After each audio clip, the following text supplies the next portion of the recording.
मेरा नाम है, आपको भी देखा है पहले में, वेरी गुड। सो मेरा नाम है अब्दुल्ला कैफी और मैं पिछले 22 साल से जो काम कर रहा हूं वही करने आपके साथ आया। पढ़ाता हूं अंग्रेजी, आपके पैदाइश से पहले से पढ़ा रहा हूं। आप 22 साल के हैं, around 20, 22, 21, okay? So I started my career 22 years back and I'm standing here with a lot of experience, long, big, wide, vast experience. उसमें कुछ बात जो हमको बतानी है आप लोगों को, आज पहले दिन हम उसी के बारे में बातचीत करेंगे और बहुत मजा आएगा। कोई आदमी डरेगा नहीं, परेशान नहीं होगा, इत्मीनान के साथ बातचीत करेंगे हम लोग। सर वो है ना, कैन आई स्टार्ट, शुरू करें?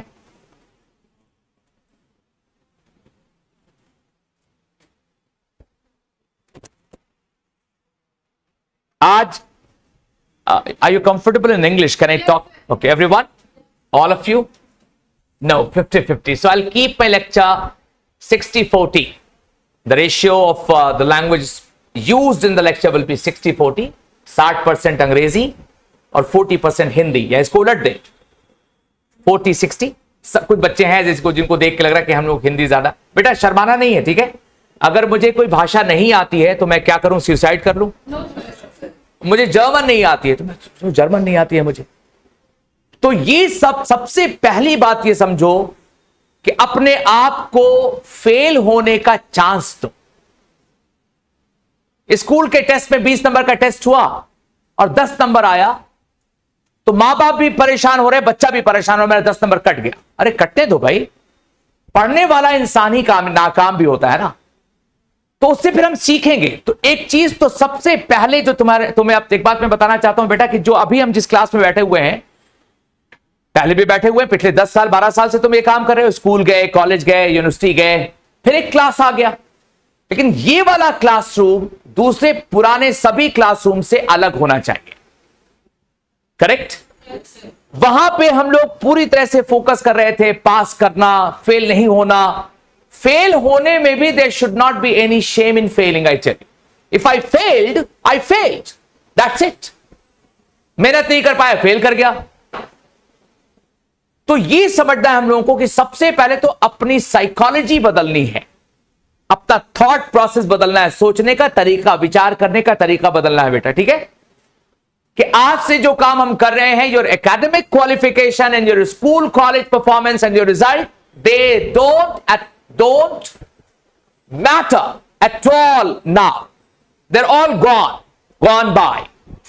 अब तुम्हें देखना है कि आगे क्या करना है। और यहां पे आपकी अंग्रेजी का क्या हाल है मुझे पता नहीं है, न आपके बारे में कोई बातचीत नहीं है हमारे बारे में।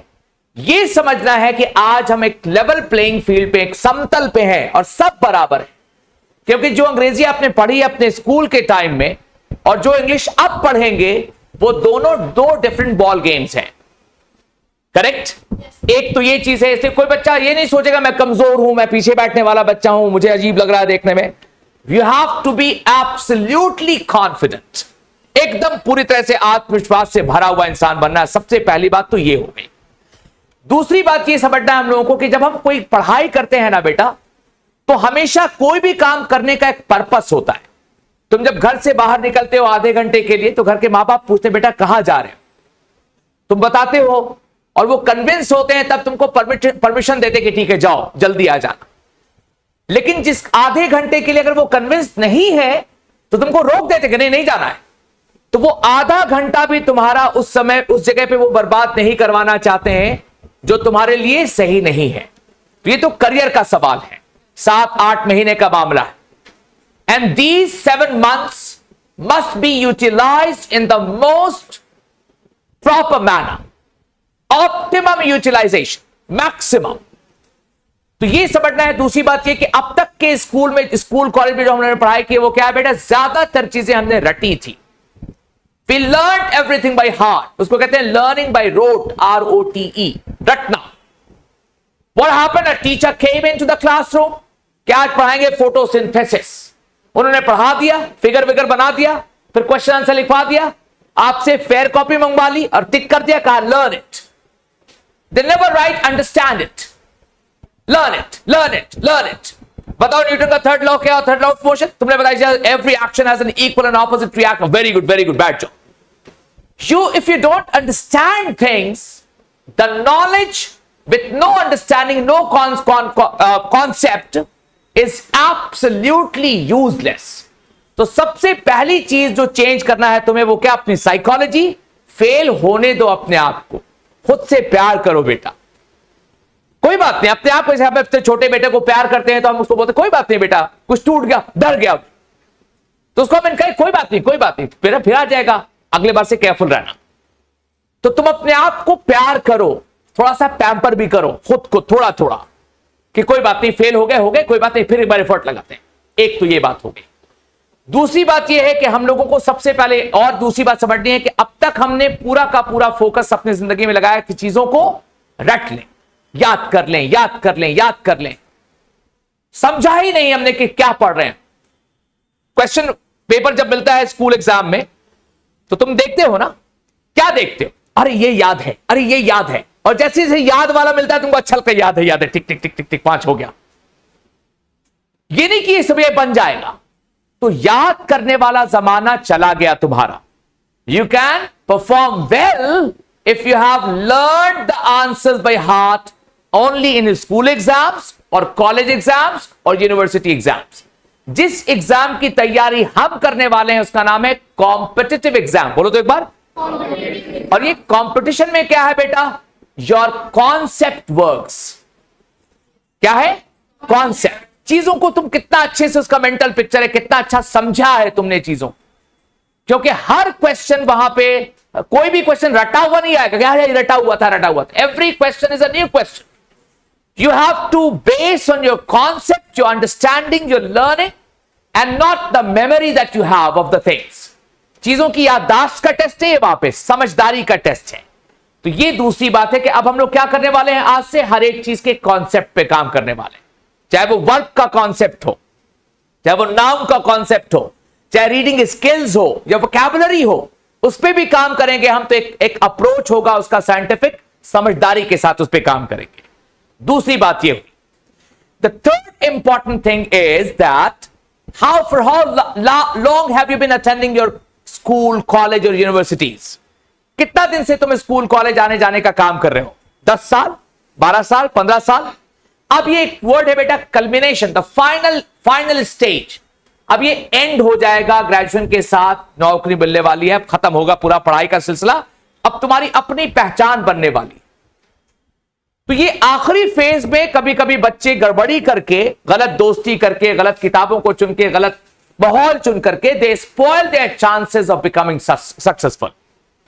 सो यू हैव टू अंडरस्टैंड कि जो हो चुका वो हो चुका। Let bygones be bygones.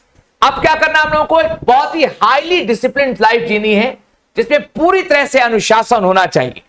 Class में एडमिशन ले लेना कामयाबी का कोई प्रूफ नहीं है कि अब हम कामयाब हो गए। You have to be cooperative. आपको सहयोग करना पड़ेगा अपने टीचर्स के साथ, इस माहौल के साथ। आप जाके देखिए, पूरा हम लोग का सेक्टर है जिसमें सुबह से बच्चे रात तक पढ़ते रहते हैं बैठ करके। You can go and check it now. मैंने देखा नहीं कि ये कॉन्फिडेंस है कि 50 बच्चे बैठ के पढ़ रहे होंगे वहां पे, और वो बच्चे अभी नेशनल लेवल पे रैंक कर रहे हैं मॉक टेस्ट में। नेशनल आपको रिजल्ट दिखाया जाएगा, दिखाया जाता होगा, आपने देखा होगा। So you have to understand that it is something that demands your active participation. If you're not involved, you're not there. For a competitive examination, you need to be involved. अपने आप को सम्मिलित करना पड़ेगा, और वो भी सक्रियता के साथ। तो यहां पर वो लेक्चर नहीं चलेगा कि हम लेक्चर देंगे और तुम लिखोगे और तुम घर जाओगे। हर एक काम हम लोग मिलके करेंगे, पढ़ेंगे बेटा हम लोग। चौथी बात, अंग्रेजी में आप क्या हैं आज तक उससे कोई मतलब नहीं है मुझे, और ना ही आपको होना चाहिए। मैं यही सोच के पढ़ाता हूं that you are a big zero in terms of English. You are nothing at all, you know nothing in English. कुछ नहीं जानते हैं आप। जीरो से शुरू करेंगे, और आप भी ये मान लीजिए कि आप कुछ नहीं जानते हैं। उससे फायदा क्या होगा बेटा? फ्रस्ट्रेशन नहीं होगा। हमको लगेगा ठीक है ऑक्सिलरी वर्ब पढ़ना है तो पढ़ेंगे उसको। और ये भी मैं पूरे कॉन्फिडेंस के साथ कह सकता हूं, मेरा अपना तजुर्बा, मैंने कहा 22 साल, तो 22 साल कोई मजाक नहीं होता है ना। तो इस 22 साल के तजुर्बे में मैं ये बता रहा हूं कि वो टॉपिक भी जिसको आमतौर पे बच्चे इग्नोर करते हैं, अरे तो ऑक्सिलरी वर्ब क्या, उसमें भी ऐसी 10 बातें हैं जो तुमको सीखना बाकी है अभी भी। Correct? So never ever think that this is a very small thing और अनइंपॉर्टेंट थिंग और irrelevant thing. You have to understand the importance of even the smallest thing in grammar. अंग्रेजी में कहावत है, find a pin and let it lie, you will need it before you die. कि छोटी C pin कहीं तुमको मिल जाए, pin कहीं के घर में ऐसा हुआ ना कि रबर ढूंढ रहा हूं, इरेजर, अरे कल ही यहां पे गिरा हुआ था, उठा के रखा नहीं मैंने, उठा लेता तो काम आ जाता। कोई तार ढूंढ रहा है, कोई सेफ्टी पिन ढूंढ रहा है, कोई ब्लेड ढूंढ रहा है, तो ऐसा होता है, तुमको याद आता है यार कल था वहां पे, रख लेता तो भी काम आ जाता। तो कभी भी किसी भी चीज को छोटा समझ के उसको छोड़ना नहीं है, हर एक चीज इंपॉर्टेंट है। पांचवी बात, तुमने ये देखा है कि हर स्कूल में, हर कॉलेज में, हर यूनिवर्सिटी में भीड़ होती है। कॉलेज के नीचे तुम चले, साइकिलों की भरमार, स्कूटी की भरमार, गाड़ियों की भरमार, है ना? डरना चाहिए कि नहीं हम लोगों को? इतने लोग तैयारी कर रहे हैं, मेरा क्या होगा? बता देता हूं, भीड़ एक खोखला सिस्टम होता है। The crowd is empty from with in. भीड़ खोखली होती है। Out of every 100 students only 5, and that also I am being liberal, मैं तो 2 बोलने वाला था। हर 100 में ज्यादा से ज्यादा 5 बच्चे ऐसे होते हैं बेटा जो सचमुच पे पढ़ रहे होते हैं। इसको हम साबित करते हैं तुम्हारे सामने, अभी साबित कर देते हैं। तुम अपने स्कूल का टाइम सोचो, क्लास 7, 8, 9, 10। इंटरमीडिएट का टाइम सोचो, 11, 12, या अगर ग्रेजुएशन कर चुके हो तो अपने ग्रेजुएशन का क्लास सोचो। कितने बच्चे रहते हैं क्लास में? एक एवरेज 50 के आसपास, 60, 70, मैक्सिमम 100। उन 50 बच्चों में कितने बच्चे ऐसे थे जो साल भर में तुम्हें लगा कि यार ये तो बड़ा शानदार बच्चा है, बड़ा इंप्रेसिव है, इसका नॉलेज बहुत अच्छा है, बहुत अच्छा जवाब देता है, बहुत अच्छे से समझता है चीजों को? 50 में कितने बच्चे ऐसे लगते हैं बेटा, बताओ? गिनती के 1, 2। हर क्लास में ये होता है, 2 बच्चा अच्छा है, 1 बच्चा अच्छा है, 3 बच्चा अच्छा है। तो मैक्सिमम मान के चला जाए पूरे 50 में 3, तो 100 में 6। 100 में 6 का मतलब 94% खराब है, एवरेज है या बिलो एवरेज है, और वो भी स्कूल के टाइम में जहां पे रटना ज्यादा इंपॉर्टेंट होता है। तो अब वही बच्चे आगे बढ़ गए होगा ना, बड़े हो गए ना बेटा। तो सबसे 5वीं बात ये सीखो तुम कि भीड़ देखने में लगती है बड़ी डरावनी, कितने लोग तैयारी कर रहे हैं, मैं कहां टिकता हूं उनके सामने। लेकिन तुम ये जान लो बेटा, भीड़ में कोई जान नहीं। एकदम कॉन्फिडेंट रहना है कि मैं जो तैयारी करूंगा वो अनपैरेलल्ड होगी। भीड़ है, वो खोखला भीड़ है। इसलिए भीड़ को देख के कभी नहीं सोचना है अगर एक सीट भी निकली है वैकेंसी, तो मुझे ये कॉन्फिडेंस होना चाहिए कि ये सीट मेरे लिए बनी और ये होगा। हम तुमको ऐसे कोई फालतू में मोटिवेट करने को नहीं, I am not a motivator, I am a teacher simply, but these are the facts and you must know them. कभी कभी इंसान के पॉकेट में पैसा होता है, उसको पता ही नहीं होता मेरे में पैसा है, वो बेचारा परेशान हो जाता है, अचानक देखा है 500 रुपए रखा हुआ, खुश हो जाता है। तो ये बहुत इंपॉर्टेंट है कि ये तुम समझो कि आज तक जैसे मैंने दुनिया को देखा है, अपना नजरिया बदलेंगे। आज तक जैसे मैंने खुद को देखा है, अपना नजरिया बदलेंगे। आज तक मैंने जैसे पढ़ाई को देखा है, अपना नजरिया बदल देंगे। तुम यकीन कर लो, ये तमाम चीजें जरूरी है। कॉम्पिटिटिव एग्जाम की तैयारी करने में सबसे ज्यादा जरूरी है कि तुम अपनी साइकोलॉजी बदलो। अगर उसी पैटर्न पे पढ़ते आए, जैसे पढ़ रहे वैसे फिर पढ़ना चाहते हो, तो ये कोचिंग नहीं, एक्सटेंशन हो जाएगा स्कूल का।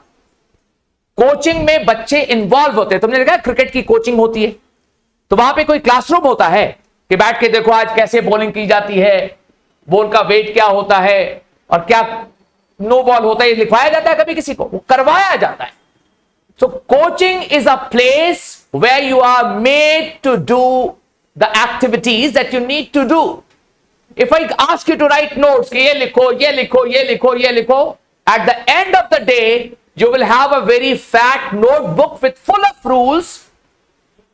rules, but you will have nothing here. Correct? और वहां एग्जाम में हम कॉपी लेके जाने वाले हैं क्या कि क्या क्या लिखना है? रटना बिल्कुल नहीं। तो इसको भी बदलना है, साइकोलॉजी अपनी और अप्रोच बदलना है कि भाई एग्जाम की तैयारी करने का तरीका अलग होता है। मेरी बात बच्चों को समझ में आ रही है? पक्का? Very good. तो जैसा कि मैंने बताया कि मेरा सब्जेक्ट है इंग्लिश। एक बहुत खूबसूरत सा एक कोट मुझे मिला, मैंने सोचा तुम्हारे साथ शेयर कर। इसको पढ़ो तो जरा दिल में।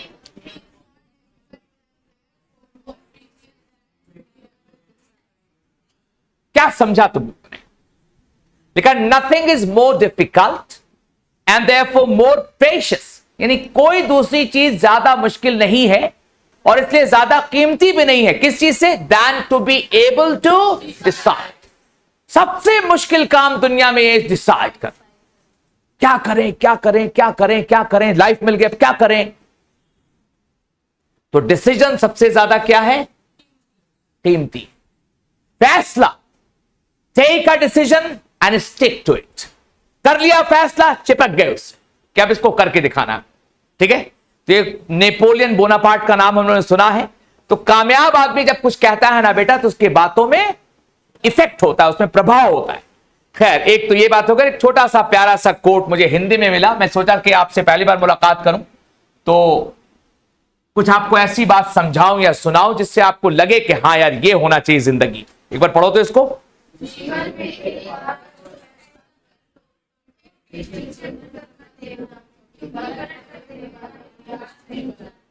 लुक अहेड, है ना। अब ये इसको सोच के तुमने कहा सर आपने कहा था पलट कर देखने वाला, तो मैं रिवाइज नहीं करता, पलट के देख रहा हूं, वो अलग बात है। वो आगे बढ़ने के लिए पीछे पढ़ा जाता है, वो आगे बढ़ने का ही प्रोसेस है, रिवीजन। तो ये इंपॉर्टेंट है ये बात कि हम लोगों को सब कुछ समझना अच्छी तरीके से।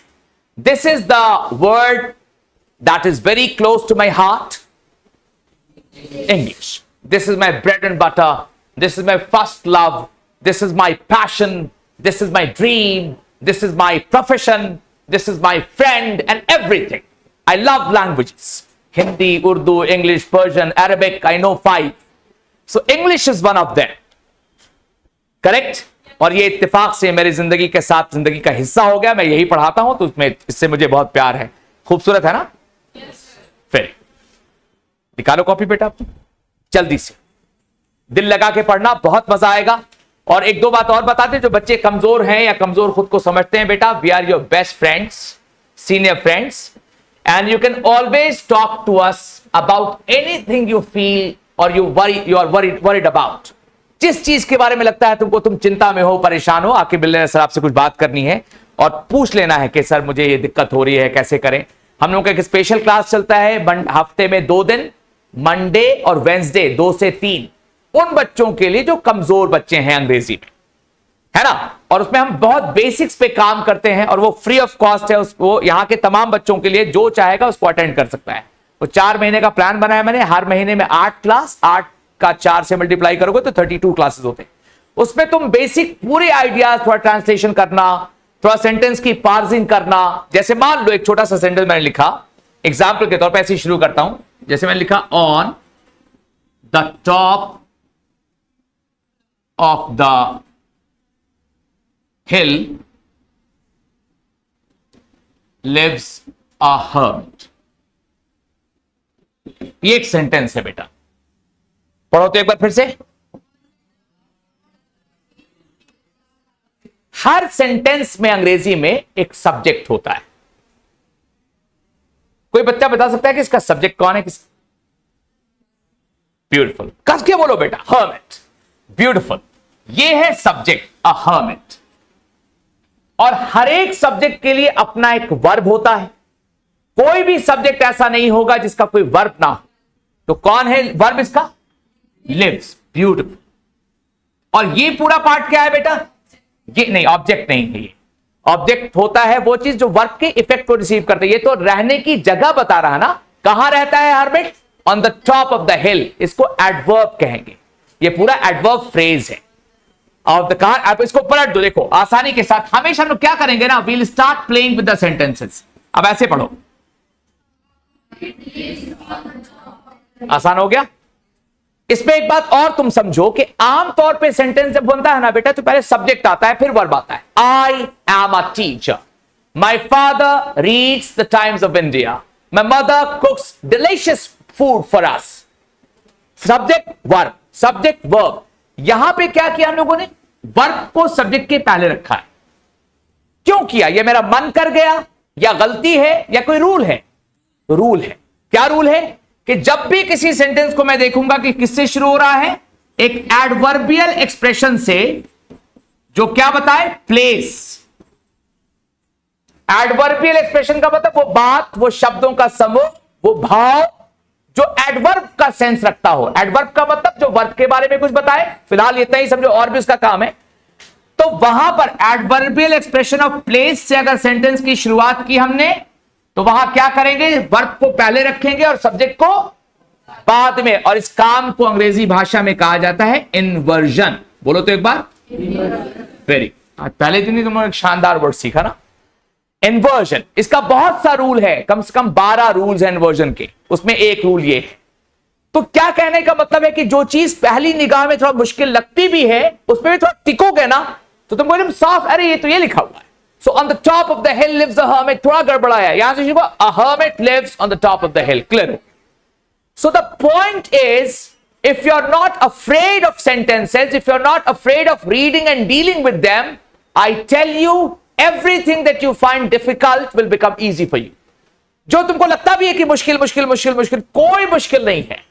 और साथ सबसे बड़ी बात है कि हम लोग मिलकर काम करेंगे तो और आसान हो जाएगा। कंसर्टेड एफर्ट कहते हैं इसको। क्या कहते हैं बेटा? Concerted effort. बोलो एक बार, बोलना है। वेरी गुड, चलो आगे बढ़े। तो इंग्लिश जो कॉम्पिटिटिव एग्जाम के लिए सीखी जाती है बेटा, इसको सीखने का क्या तरीका हम पढ़ाएंगे नहीं आज। I am here just to talk to you. और थोड़ी सी बात, लोग थक गए हो क्या? बैठने की आदत डालना है बेटा। एक दिन में लगातार एट अ स्ट्रेच 3 घंटा कम से कम 2 बार बैठना चाहिए। कम से कम 2 बार 3-3 घंटा करके बैठना है। एक बार 3 घंटा यहां पे और एक 3 घंटा घर पे, undistracted. There is an enemy that you always carry with yourself, and the name of the enemy is your mobile phone. That is the worst distraction that you can ever think of. The worst enemy, सबसे बुरा दुश्मन कौन है तुम्हारा? Mobile है। और ये बहुत प्यार से तुमको बर्बाद करता है। तुम्हारा समय हल्का, तुमने कोई खोला नोटिस देखने के लिए, वहीं पे कोई ऐसा नोटिफिकेशन आ गया, एक रील आ गया और उसको तुम देखने लगे। एक एक बस 15 सेकंड, 20 सेकंड, 50 सेकंड, 30 सेकंड करते करते 5 घंटा तुम्हारा निकल गया, तुम्हें पता भी नहीं चला। तो अपने आप को डिस्ट्रैक्शन से बचाना है। खैर, तो जो कॉम्पिटिटिव एग्जाम की इंग्लिश है ना बेटा, उसका एक तरीका है सीखने का। क्या तरीका है सीखने का? पहले हम ये समझेंगे कि इंग्लिश वाले सेक्शन में, एग्जाम में, तुम्हें कुछ पता है क्या कि किस तरह के क्वेश्चंस आते हैं? क्या क्या आता है बताओ तो? क्लोज टेस्ट आता है, वेरी गुड। यानी ग्रामर आता है, वेरी गुड। और क्या आता है? रीडिंग कॉम्प्रिहेंशन आता है, ब्यूटीफुल। और क्या आता है बेटा? सिनोनिम्स और एंटोनिम्स आता है, ब्यूटीफुल। तुमने सब बोल दिया। You are a good batch, सब बोल दिया तुम लोगों ने। 3 तरह के क्वेश्चंस आते हैं बेटा। एक तुम्हारा ग्रामर टेस्ट करने वाला, इसमें कॉमन एरर का क्वेश्चन आएगा, सेंटेंस इंप्रूवमेंट आएगा, फ्रेज रिप्लेसमेंट आएगा। दूसरा होता है सिनोनिम एंटोनिम वाला क्वेश्चन होगा, वन वर्ड सब्स्टिट्यूशन वाला क्वेश्चन होगा, इडियम्स एंड फ्रेजेस होगा, फ्रेजल वर्ब्स होगा, यानी शब्दों पे बुनियाद आधारित क्वेश्चंस। और तीसरे क्वेश्चन जो तुमने कहा क्लोज टेस्ट, तुमने कहा रीडिंग कॉम्प्रिहेंशन। और भी क्वेश्चन होता है पैराग्राफ कंप्लीशन या पैराग्राफ रीअरेंजमेंट, तुमने सुना होगा, सेंटेंस रीअरेंजमेंट। तो ये 3 मेजर सेक्शन है अंग्रेजी का। उसमें पहले सेक्शन का नाम है बेटा ग्रामर। अब ये ग्रामर क्या होगा, कैसे होगा, इसको समझना हम लोग को। सबसे पहले ये समझो कि ग्रामर में क्या सीखे हम और क्या करना है वहां जाकर के एग्जामिनेशन हॉल में। तो पहली बात तो ये समझना है कि ग्रामर क्या सिखाता है तुम्हें। सेंटेंस या लैंग्वेज को सही तरह, सही ढंग से यूज करने का तरीका सिखाता है। तो सबसे कॉमन क्वेश्चन जो ग्रामर पे बेस्ड आता है वो क्या होता है बेटा? Common errors. इसको लिखेंगे हम लोग। यहां लिखा तुम लोगों ने इंग्लिश? नहीं लिखा ना? लिखो बेटा जल्दी से, आज का डेट डालो।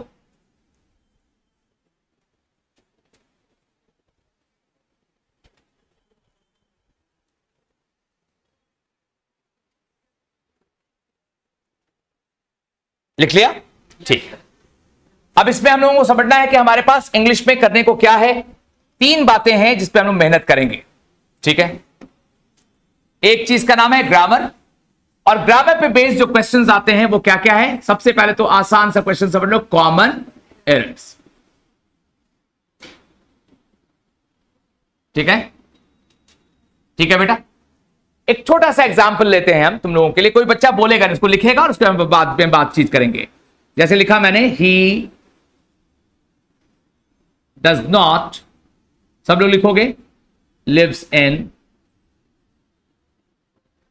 रांची। ठीक है। और इस तरह के सेंटेंसेस आमतौर पे ऐसे स्लैशेस से ए बी सी या 1 2 3 और अंत में एक होता है डी या ई, जहां पे हम लोग लिखेंगे नो एरर। ऐसा भी क्वेश्चन आता है, देखने में तुमको नजर आता होगा क्वेश्चन बेटा। तो क्वेश्चन को देख करके सबसे पहले उसका एरर का पूछने का बहुत सा ढंग हो सकता है। 4-5 तरह से कॉमन एरर के क्वेश्चन पूछे जाते हैं। सबसे कॉमन है कि एक सेंटेंस लिखा हुआ होगा, वो अलग अलग सेगमेंट पे टूटा हुआ होगा, उसमें 1 2 3 4 या 1 ABCD, और एक अंत में ऑप्शन होता है नो एरर। तुम्हें ये बताना होगा कि सेंटेंस में एरर है कि अपना अपना काम करना। इसको लिखने के बाद अगर सही है सेंटेंस तो टिक कर दो, गलत है तो क्रॉस कर दो।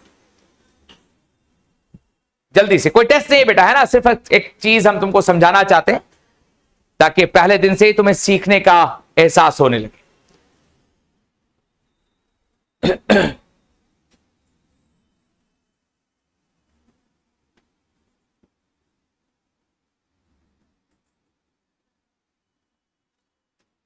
हो गया क्या?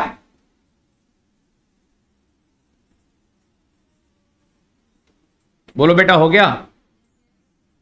Very good. इसमें कौन बताएगा मुझे कि किसने क्या किया?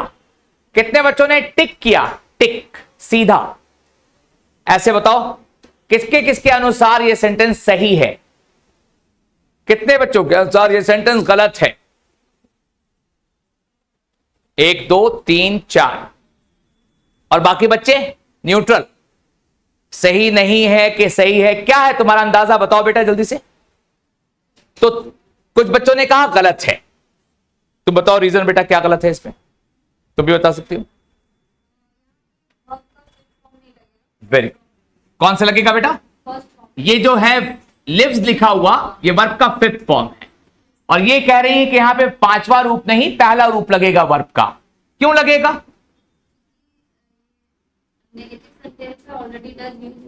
Beautiful, fantastic. तो सिंपल सा रूल है बेटा, है ना। यहां पे इन्होंने जो बताया बहुत ही करेक्ट जवाब दिया, बहुत ही अच्छा सा जवाब दिया। अब ये रूल सीख गए हम लोग कि दुनिया के किसी भी सेंटेंस में डू आए या डज आए या डिड आए, तो उसके साथ जो मेन वर्ब आएगा ना बेटा, वो हमेशा वर्ब का पहला रूप होगा। उसको बेस फॉर्म कहते हैं या V1 कहते हैं। तो ये रूल बन गया हम लोगों के लिए, यही एरर था। Beautiful, thank you so much, good. So this is how you spot errors. अब ऐसे ही ढूंढते हैं एरर्स को। अच्छा डूड, अब ये क्या है ना कि अब जब भी तुमको कॉमन एरर के क्वेश्चन में कभी भी तुमको ये तीनों दिखेगा ना, ये बात याद आ जाएगी कि इसके साथ वर्ब का पहला फॉर्म यूज हुआ है कि नहीं। अगर है तो ठीक, वरना सेंटेंस गलत है। तो ये हो गया हम लोगों का इरोनियस पार्ट, इसको कहते हैं एरर, और ये हिस्सा इरोनियस है, गलती वाला हिस्सा। एक चीज और होती है, इसको कहते हैं सेंटेंस इंप्रूवमेंट। उसमें क्या होगा कि एक सेंटेंस लिखा रहेगा और कोई एक पार्ट हाईलाइटेड रहेगा, या तो अंडरलाइन किया रहेगा या बोल्ड में छपा रहेगा, और उसके उस हाईलाइटेड पार्ट के लिए हमारे पास 5 ऑप्शंस होंगे कि अगर ये गलत है तो इससे सही होगा, कि इससे सही होगा, कि इससे या इससे, या पहले से ही सही है तो आखिरी ऑप्शन होता है नो इंप्रूवमेंट रिक्वायर्ड, कि सेंटेंस में किसी इंप्रूवमेंट की आवश्यकता नहीं है। तो बेसिकली हम लोगों को ग्रामर टेस्ट करने का जो क्वेश्चन आता है वो कॉमन एरर का क्वेश्चन है, सेंटेंस इंप्रूवमेंट का क्वेश्चन है, या कभी फ्रेज रिप्लेसमेंट का क्वेश्चन होता है।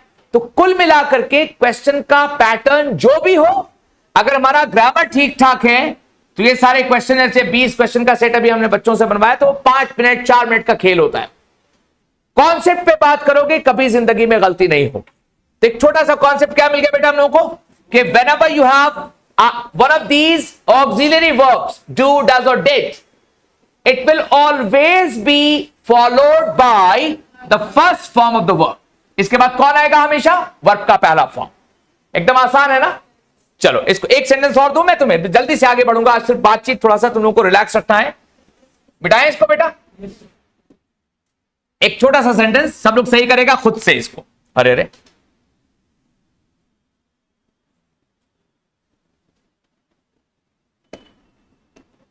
देखो बेटा, सेंटेंस है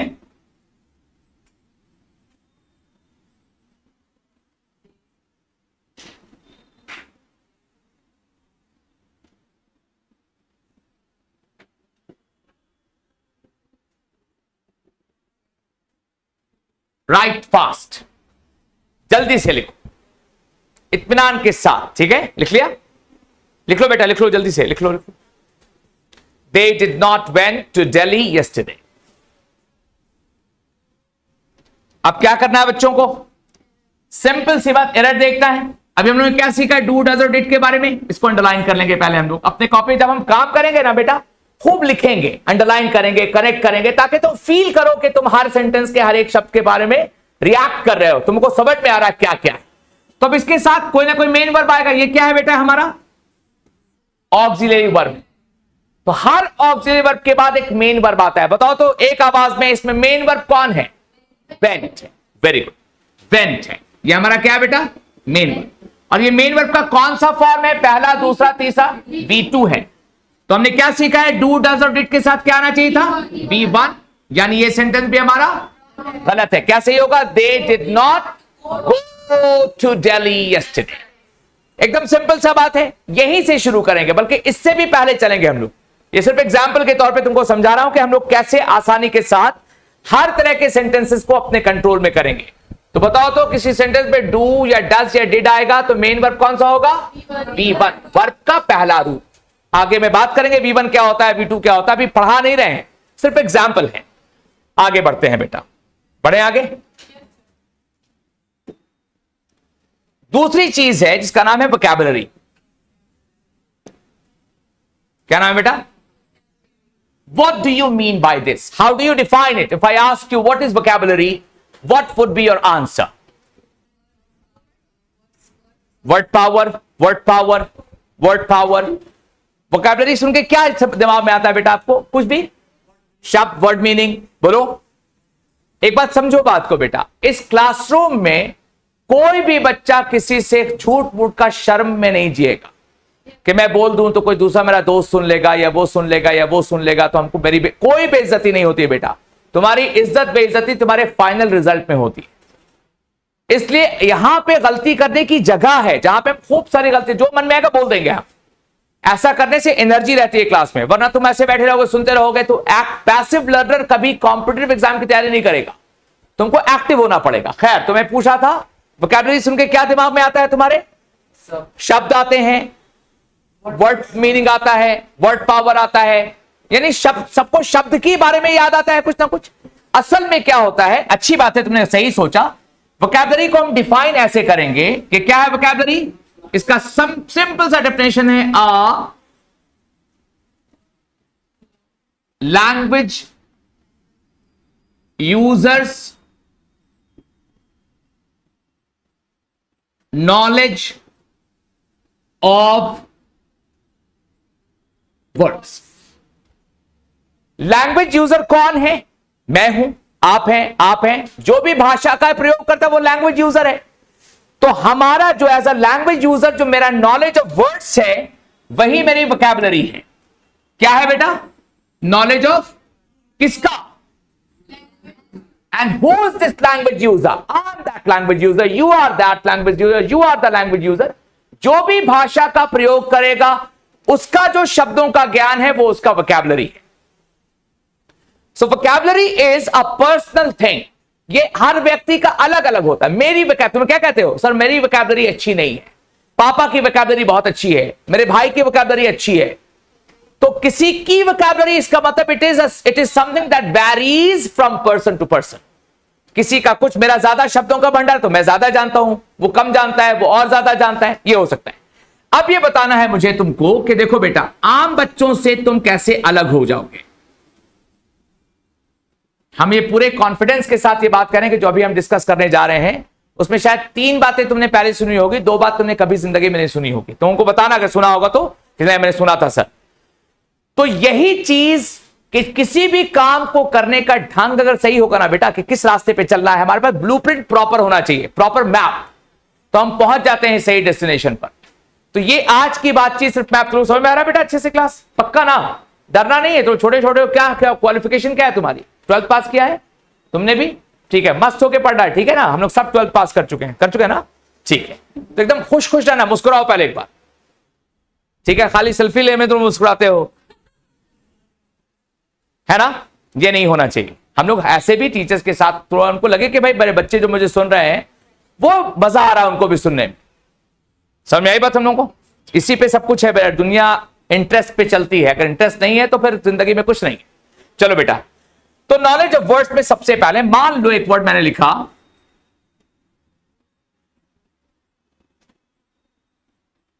या एक वर्ड लिखा मैंने, या एक वर्ड लिखा मैंने, चलो 3 शब्द लिख दिए। कितने बच्चे पहले वाले वर्ड को पढ़ सकते हैं सही? क्या लिखा हुआ है? It is lieutenant. इसका स्पेलिंग में क्या लिखा मैंने? Lieutenant. बच्चों को हम ऐसे याद कराते हैं, झूठ बोलते हो तुम किराएदार। टेनेंट किसको कहते हैं? तो ये स्पेलिंग याद रखने का एक तरीका हो सकता है, हमने बहुत सारा क्रिएट किया है कैसे वर्ड बच्चों को जिंदगी भर के लिए याद करा दें। तो ये क्या है बेटा? लेफ्टिनेंट। यहां कहीं एफ नजर आ रहा है? एफ। अंग्रेजी भाषा में ये चक्कर है कि जो लिखा जाता है और जो पढ़ा जाता है कभी कभी तो आसमान जमीन का फर्क होता है। लिखते कुछ है, पढ़ते कुछ और है। इसको पढ़ो तो बेटा, वेरी गुड। अगर ये इतना ही आसान होता तो मैंने नहीं लिखा होता। इसको पढ़ते हैं इन दा इट, इंडाइट। बोलो एक बार, indite, indite, indite. It's not indict. और ये क्या है बेटा? पढ़ो तो इसको, ए ऑफ नहीं है, इसमें फा नहीं है, वाह है, वाह। Who is the president of India? हर आदमी ऑफ ऑफ ऑफ कहता है। तुम्हारे लिए ये बात बहुत जरूरी नहीं है क्योंकि तुमको बोलना कम है। But still if you know a word, the first thing that is expected from you is what? You are able to speak the word correctly. That is called pronunciation of the word. पहली चीज ये है, हम लोग क्या करेंगे बेटा? साथ साथ भी सब कुछ सीख लें ताकि अंग्रेजी हमारी कंट्रोल में आ जाए। Correct? So first thing about knowledge is pronunciation. बोलो एक बार, इसको प्रो नहीं बोलना है। ओ को अक्सर जगह आ पढ़ते हैं अंग्रेजी में, LONDON, लॉन्डन, लंदन।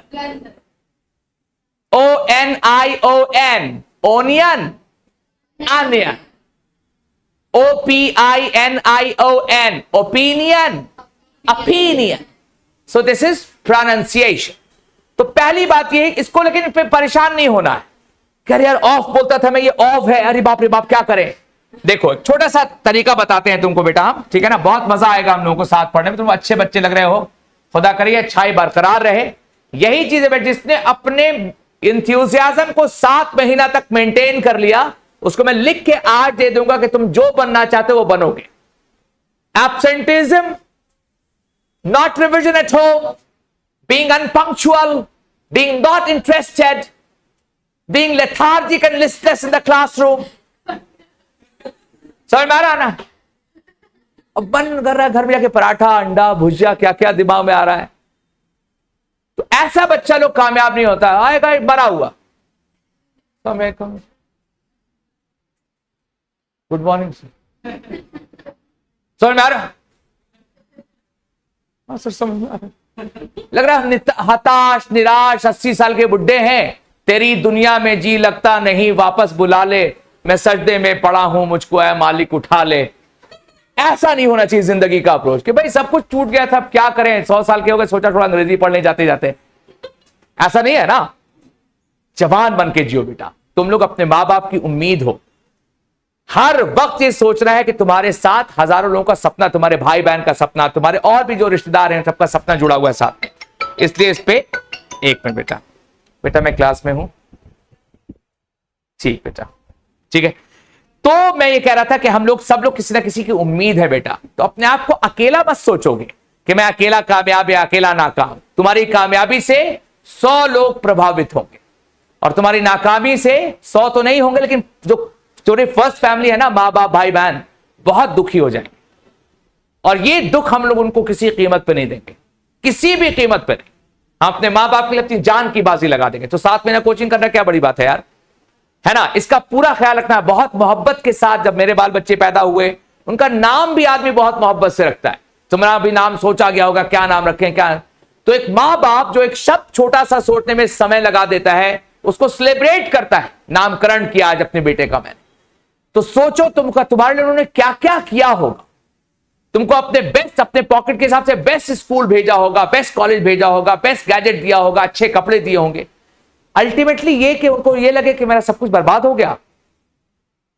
सोचो ना कितना दुख होगा वैसा, जब मैं भी अपने बाल बच्चों को उड़ा, खुदा ना खास तो मुझे लगे मेरे बच्चे पढ़ नहीं रहे ठीक तरीके से, तो ऐसा फादर हम कुछ बोल तो नहीं सकेंगे, लेकिन अंदर से टूट जाएंगे। इतनी मेहनत करता हूं यार, सुबह 7 बजे से लेकर 8 बजे रात तक पढ़ा रहा हूं, और eight the end of the day मुझे लगा कि मेरे 5 बच्चे नाकाम है, ये नाकाम। मजा आएगा? इसलिए हमेशा सोचो कि तुम्हारी जिंदगी अकेले की नहीं है बेटा, बहुत लोगों ने मिलकर बनाया है तुम, और उसका ये तुम्हारा मिनिमम कर्टसी ये है, मिनिमम डिमांड ये है, मिनिमम मोरालिटी ये है कि कम से कम उन 2 लोगों का पूरा ख्याल रखा जाए जिन्होंने बहुत रात सोया हुआ गुजारा। जब तुम सो जाते हो ना बेटा, तुम्हारे माँ बाप चेक करते हैं कि मेरा बेटा ठीक से है कि नहीं, मेरी बेटी ठीक से है कि नहीं, उसको उठा के शिफ्ट करते हैं, उसको चादर उड़ाते हैं, एसी चलाते हैं, पंखा चलाते हैं, आराम से सो जाए। तो उन माँ बाप के लिए हम लोग पढ़ नहीं सकते 7-8 महीना। और तुम यकीन करो बेटा, तुम जो भी हो, अंग्रेजी में, मैथ्स में कुछ नहीं हो, तुम जीरो हो, आज से तुम 7-8 महीना अगर तुम ईमानदारी के साथ पढ़ लोगे, खुदा की कसम कह रहा हूं मैं, कोई एग्जाम ऐसा नहीं जिसमें छूट जाए। छूटता उनसे है जो बेईमान होते हैं। पढ़ने को भेजा गया, वो दोस्ती कर रहे हैं, कहीं घूम रहे हैं, फिर रहे हैं, ये गलत हो जाएगा बेटा। घूमो फिरो, हम तो चाहते हैं संडे के दिन तुम वीक पे रखो, हम रिलैक्स करेंगे, आज थोड़ा सो जाओ ज्यादा, थोड़ा घूम फिर लो, लेकिन हर हफ्ते का मंडे टू सैटरडे मेहनत करके जिएंगे, तब एक दिन रिलैक्स करेंगे। कोरोना के टाइम में संडे पता चलता था, सब संडे ही हो गया था। अब हम लोगों को फिर से ईश्वर ने मौका दिया कि फिर से नॉर्मल जिंदगी जी रहे हैं हम लोग, तो अब इसका थैंक यू कहने का मतलब सिर्फ ये नहीं thank you God, thank you sir, thank you पापा। थैंक यू वर्ड नहीं है बेटा, ये बिहेवियर है। तुम्हारे हाव भाव में दिख जाता है कि तुम थैंकफुल हो कि थैंकलेस हो। समझ में आ रही बात हम लोग को? इसलिए किसी भी कीमत पर तुमको परेशान तो बिल्कुल नहीं होना है। हम लोग बहुत मजबूत लोग हैं, मालूम है ना? यहां पे जो टीम है ना, तगड़ी टीम है, शानदार एकदम। इतना कोई बच्चा नहीं है कि होगा पढ़ा रहा है शौक से। हम लोग सब लोग अपने अपनी जगह पके हुए लोग हैं, तो मस्त होकर पढ़ना है पूरे कॉन्फिडेंस के साथ, ठीक है बेटा? तो एक छोटी सी बात ये बताना चाह रहा था कि कभी भी कोई नया वर्ड मिलेगा ना बेटा, तो हम लोग उस वर्ड को क्या करेंगे, डिक्शनरी में देखेंगे। अब तो बहुत आसान दुनिया है, बोलता भी है, ठीक है? क्या लिखा हुआ है आगे देखो,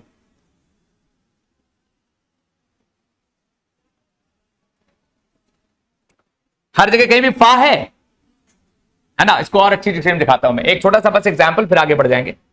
इसमें देखो, इन लोगों को नहीं देखना है, आया कि नहीं आया? देखो बेटा, सुनोगे?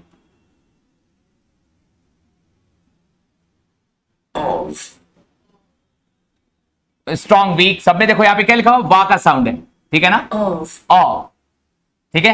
तो ये बात समझना है। और दूसरा वर्ड भी यहां पे लिख देता हूं मैं, ताकि तुम्हें समझ में आ जाए कि अगला वाला वर्ड जो हमने लिखा था वो क्या था। जल्दी से देखो बेटा, क्विकली। आईपीएल आ जाता है, इसको भी पता है कि लोग दुनिया में किस चीज के दीवाने हैं ज्यादा। इसको कहते हैं एआई, आर्टिफिशियल इंटेलिजेंस, सुना है ना? ये बहुत खराब चीज है। देखो क्या लिखा हुआ बेटा, ठीक है? तो अब तो आसान दुनिया है, हम लोग आसानी के साथ चीजों को सीख सकते हैं, बहुत आसानी के साथ। खैर वापस देखो, सॉरी, यहां पे थे ना हम लोग, ठीक है, मिट गया सब कुछ। तो क्या है वोकैबुलरी, जल्दी बताओ, क्या लिखा था मैंने यहां पे? A language users knowledge of words। उसमें पहली चीज क्या है बेटा नॉलेज में? प्रोनाउंसिएशन। दूसरी चीज क्या है? हमने पढ़ना सीख लिया, तो फिर क्या? The more important thing is meaning of the word. मैं जान गया कि इंडाइट है, और इंडाइट का मतलब ही नहीं जानता तो क्या फायदा जानने का? The second thing is what? Meaning of the word. And the third thing, which is very important for you, is to know the part of speech of the word. वो noun है, pronoun है, verb है, adjective है, adverb है, preposition है, conjunction है या interjection है। ये सबसे ज्यादा इंपॉर्टेंट चीज है, इसको हम कहेंगे, क्या बोलेंगे बेटा? पार्ट ऑफ इसको और स्पीच। ये तीन बात तो सबके लिए जरूरी है।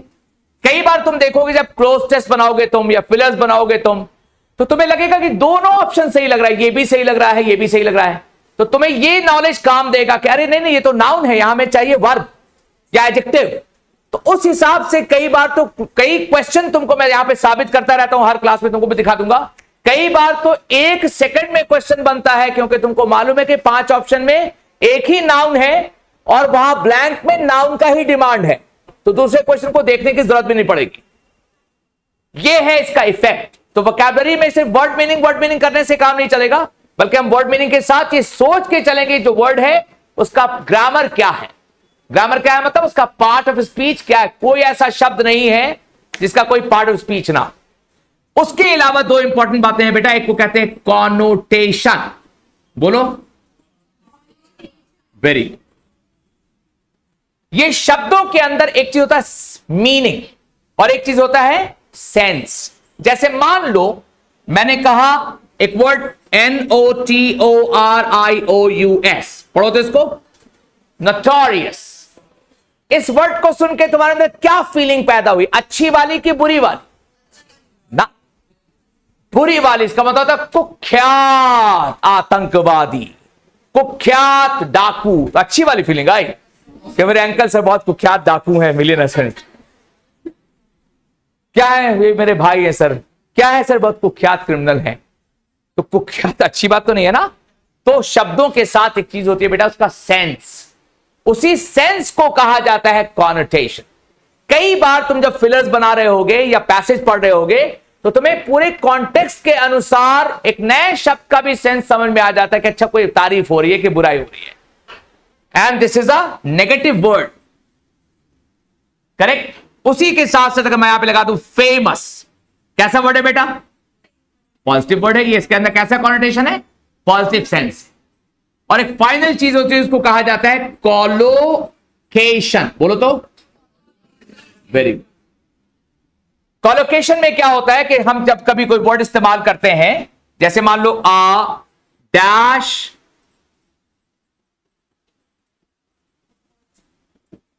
अपॉर्चुनिटी, ब्लैंक है यहां पे, मैंने लिखा एक ऑप्शन सिल्वर, ये सिल्वर है बेटा। हां, फिर लिखा मैंने एक वर्ड गोल्डन, फिर लिखा मैंने एक word diamond.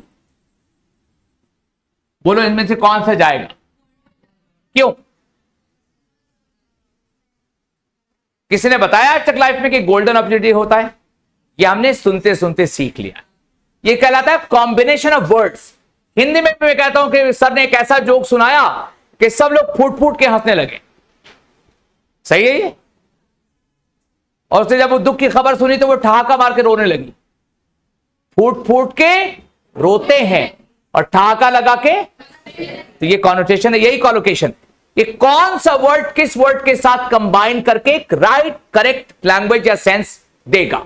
So this is a sense of collocation, जिसके कारण तुमने अपॉर्चुनिटी के लिए गोल्डन शब्द का चुनाव किया। So now tell me what is vocabulary. Define करो तो इसको। मैंने क्या लिखा सबसे पहले? A language user's knowledge of words. किसी भी भाषा के यूज करने वाले व्यक्ति का शब्दों का ज्ञान। अब इस ज्ञान में क्या क्या आती है? कितनी बातें? 5। First pronunciation, second, third, fourth, fifth collocation. एकदम मस्त होके पढ़ लो बेटा, तुम यकीन कर लो। इस नॉलेज के बाद, इस अप्रोच के बाद तुम्हारा फिलर, तुम्हारा क्लोज टेस्ट, यहां तक के पैसेज जब तुम पढ़ोगे ना, तब भी तुम ज्यादा बेहतर समझोगे उन बच्चों से जो ये सब नहीं जानते। उनको पता ही नहीं कि करना क्या, वो तुक्का लगाएंगे। और तुम क्या करोगे? साइंस यूज करोगे। हर चीज के पीछे एक साइंस होता है, तो यहां पे हम शब्दों का साइंस यूज करने वाले हैं। आगे बढ़े, बोलो वेरी। बस थोड़ी सी बात और कर लें, फिर क्या है बेटा? हाँ, तो वहां पे जो क्वेश्चंस आते हैं वोकैबुलरी पे बेस, वो क्या है? एंटोनिम सिनोनिम हो गया, वन वर्ड सब्स्टिट्यूशन हो गया, फ्रेजल वर्ब्स हो गया, इडियम्स एंड फ्रेजेस हो गए। और ऐसे वोकैबुलरी का टेस्ट ना भी हो तो जो कॉमन एरर का क्वेश्चन भी पढ़ेंगे वहां भी वोकैबुलरी है, पैसेज पढ़ेंगे वहां भी वर्ड का यूज है, रीअरेंजमेंट करेंगे, क्लोज टेस्ट करेंगे, कुछ भी करेंगे, हर जगह तो शब्द ही से बना है ना भाषा। इसलिए हम लोगों को लैंग्वेज पे कमांड हासिल करने के लिए सबसे ज्यादा इंपॉर्टेंस किस चीज को देना है बेटा? रीडिंग पे, वोकैबुलरी पे, वोकैबुलरी वर्ड पावर पे। ये बहुत इंपॉर्टेंट। और उसको कैसे करेंगे? हम ये बताएंगे, तुमको दिखाएंगे बच्चे क्या करते हैं। यहाँ पे तुमको बताया गया कि क्या किया था वोकैबुलरी को लेके, यहाँ पे नहीं पता है, कोई बात नहीं। रोज हम लोग 20 वर्ड पे काम करते हैं, 20 वर्ड्स। हर दिन जो बच्चा आता है सबसे पहले कॉपी जमा करता है अपनी वहां पे, और वो कॉपी चेक होती है सबकी, सब पे मोहर लगती है, और ये मान लिया जाता है कि तुमने उसको याद कर लिया है। फिर फ्रॉम टाइम टू टाइम उससे टेस्ट होता रहेगा, और डांटा नहीं जाएगा कि तुम क्यों नहीं जानते हो।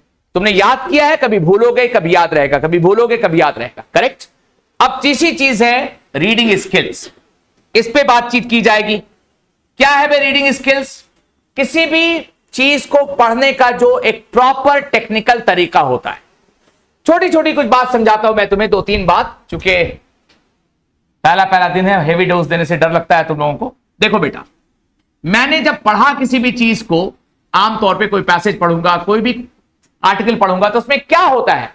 सेंटेंसेस होते हैं। अच्छा, sentence, thank you so much. Sentences होते हैं। अब इन सेंटेंसेस में सबसे इंपॉर्टेंट क्या चीज नजर आनी चाहिए बेटा हम लोगों को? I should be able to break the sentence into its subject and predicate. समझे बात को? हर सेंटेंस में किसी ना किसी चीज के बारे में बात होती है, और जिसके बारे में हम बात करते हैं वो सेंटेंस का क्या होता है, और जो सब्जेक्ट के बारे में कहा जाता है वो क्या होता है। तो इसमें एक छोटा सा एग्जांपल ये भी हो सकता है, आई am a teacher. I should know this, कि हमें किसके बारे में बात हो रही है? मैं अपने बारे में बोल रहा हूं, और क्या बोल रहा हूं? I am a teacher. So this part of the sentences are subject and this part of the sentences are predicate. ये बेसिक चीज है सबसे पहले, कि जब भी तुम कुछ पढ़ोगे तो तुम्हें पता चलना चाहिए ना कि भाई इसमें किसके बारे में बात हो रही है, और जिसके बारे में बात हो रही है वो क्या बात हो रही है। दोनों मिल करके बनता है सेंटेंस। अब हर सेंटेंस में जब हम सेंटेंस की बात करेंगे ना बेटा, तो सेंटेंस के अंदर क्या होता है? पहली चीज क्या सीखा हमने? अब हर सेंटेंस सब्जेक्ट और प्रेडिकेट मिला के क्या करता है? वो हमें क्या देता है बेटा? एक बोलो ना, सेंस। और सेंस हमारे किसी भी सेंटेंस में दो तरह के होते हैं। एक को कहा जाता है एक्सप्लिसिट, और दूसरे सेंस को कहते हैं इम्प्लिसिट। इसको लिखेंगे हम। कुछ छोटी छोटी बात तुम समझो, ताकि आज से तुम वो चेंज महसूस करो, जिसके बाद हम कॉम्पिटिटिव एग्जाम के बारे में सोचें और उसके साथ ईमानदारी के साथ काम करें। सेंस कितने तरह का होगा? दो तरह का। एक का क्या नाम है? एक्सप्लिसिट। दूसरे का क्या नाम है? इम्प्लिसिट। तो एक्सप्लिसिट का मतलब होता है वो बात जो शब्दों में व्यक्त कर दी गई, और इम्प्लिसिट का मतलब होता है जो शब्दों में बोली तो नहीं गई, मगर मेरे सेंटेंस का छुपा हुआ वही मीनिंग है। जैसे मैं घर गया और घर जाके मैंने कहा, सबसे पहले कस के जोर से बोला, आई एम हंग्री। तो लोग सुन के okay you are hungry, good good good, ऐसा होगा? नहीं। They will give me food. I never said give me food. I never said give me my breakfast, my lunch, my dinner. I just said I'm hungry. And at the moment I said I'm hungry, my expressive sense is what? I'm hungry. But the छुपा हुआ sense is I need food. तो वो चीज तुमको grammar में तुमने जब comprehension बनाया होगा तो कोई क्वेश्चन तुम्हें ऐसा याद होगा, What does the author mean when he says this? कि ऑथर ये कह के क्या बताना चाहता है, उसका क्या मतलब है, इसका मतलब क्या ढूंढना है मुझे, उसका उस सेंटेंस का implicit sense. This is the second thing and final thing, and after that I'll end my case today. आज के लिए क्लास खत्म करेंगे हम लोग, ठीक है बेटा। आखिरी चीज में एक और होती है, उसका नाम है, बहुत ही इंपॉर्टेंट चीज है, उसको गौर से समझना।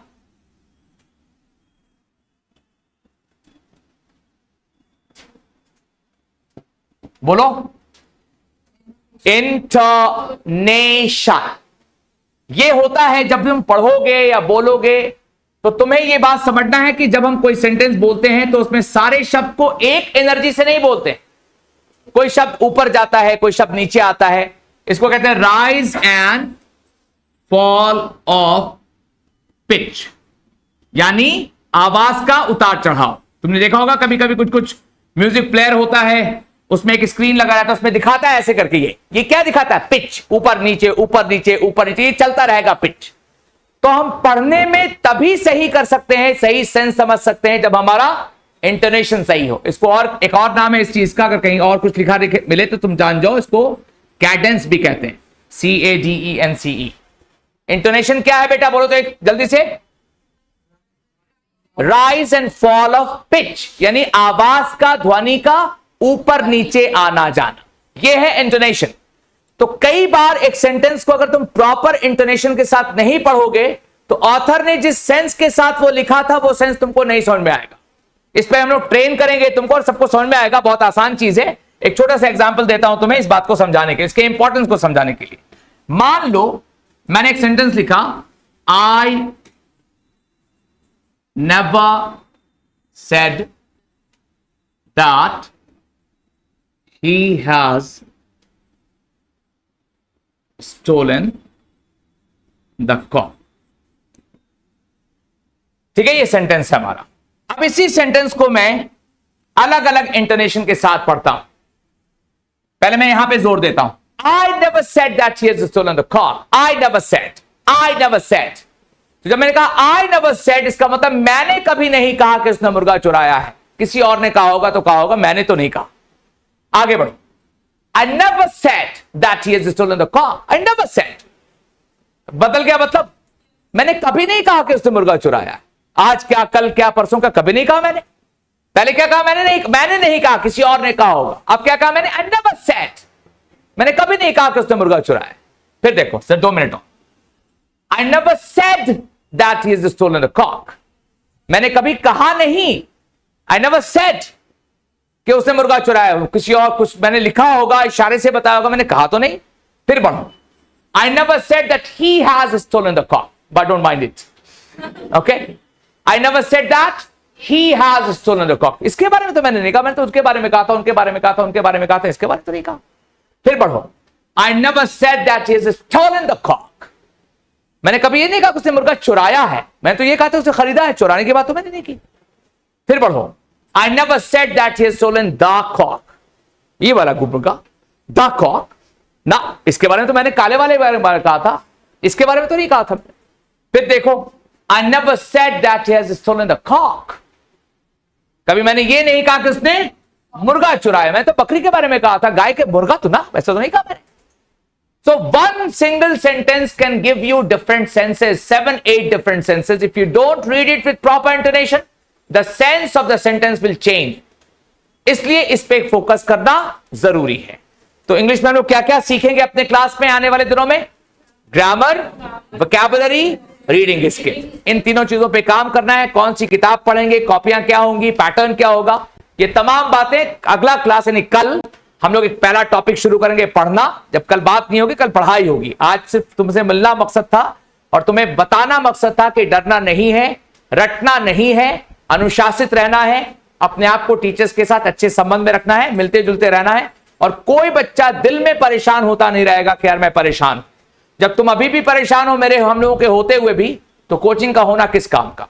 और सबसे इंपॉर्टेंट बात है कि एक बात याद रखना है बेटा, तुमको हर काम में तुम्हारा एक्टिव पार्टिसिपेशन चाहिए। तुमको एक्टिवली इन्वॉल्व रहना पड़ेगा प्रोसेस में। तुम देखोगे 7 महीने के अंदर तुम जो हो, तुम्हारा एक नया वर्जन तुमको दिखेगा। वो एक ही महीने में दिखने लगेगा, लेकिन 7 महीने के बाद बिल्कुल तुम नए चीज हो जाओगे, तुम एक कंप्लीटली नया इंसान। All the very best. It was nice talking to you.